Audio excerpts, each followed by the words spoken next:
Many cultural narratives frame personal recovery as a single threshold to cross.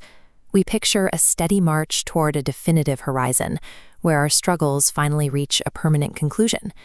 This creates a rigid binary. You are either fixed or you are broken. When we wake up and realize we still carry the weight of past experiences, we assume the process has failed us. Individuals often find themselves in a vacuum of their own making, believing that everyone else in the world has successfully reached their destination while they remain stuck on the path. Viewing healing as a finish line makes the inevitable moments of struggle feel like a personal deficiency rather than a natural part of the process. Significant identity shifts frequently occur without any cinematic fanfare. They happen on a random Tuesday morning when someone chooses to alter a long-standing habit during their ordinary routine. These quiet choices contrast with the grand milestones society expects us to chase. Healing often looks like the simple, repetitive act of waking up and maintaining a different lifestyle. This suggests that recovery functions as an ongoing navigation rather than a solitary, one-time event. By shifting the focus away from a distant cure, we can concentrate on the daily maintenance required to live with our experiences. When we treat recovery as a continuous practice, the stigma attached to lasting emotional pain begins to dissolve. The struggle is no longer a sign of failure, it is the work itself.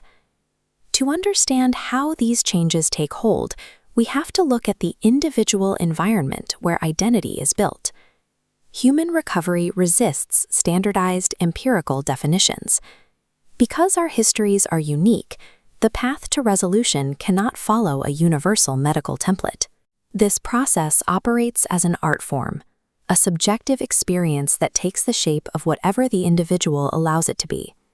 Progress begins when we take ownership of our own parameters and define what growth looks like for ourselves. This subjective work follows a specific mechanical pattern, the unraveling cycle. This loop has 5 active stages: growing, unlearning, changing, unraveling, and redoing. In a controlled environment, they form a clean, predictable circle. In practice, stages collide.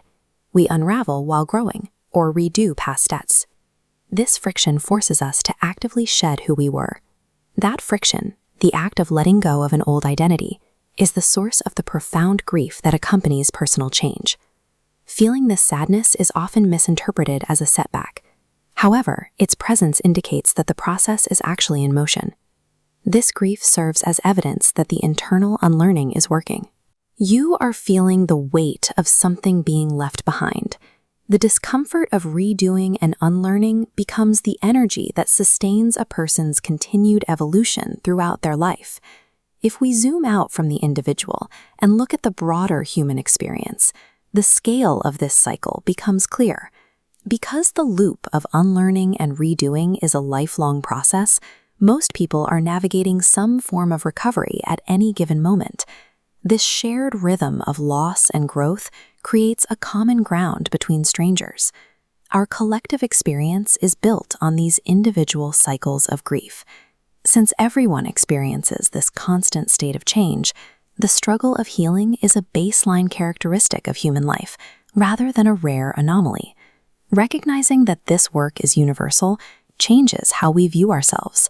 Healing is no longer a state of being broken, but a state of being active. This internal effort is the shared experience that defines our collective identity. It is the art of what makes us who we are. The act of unlearning on a random Tuesday morning is the thread that connects us all.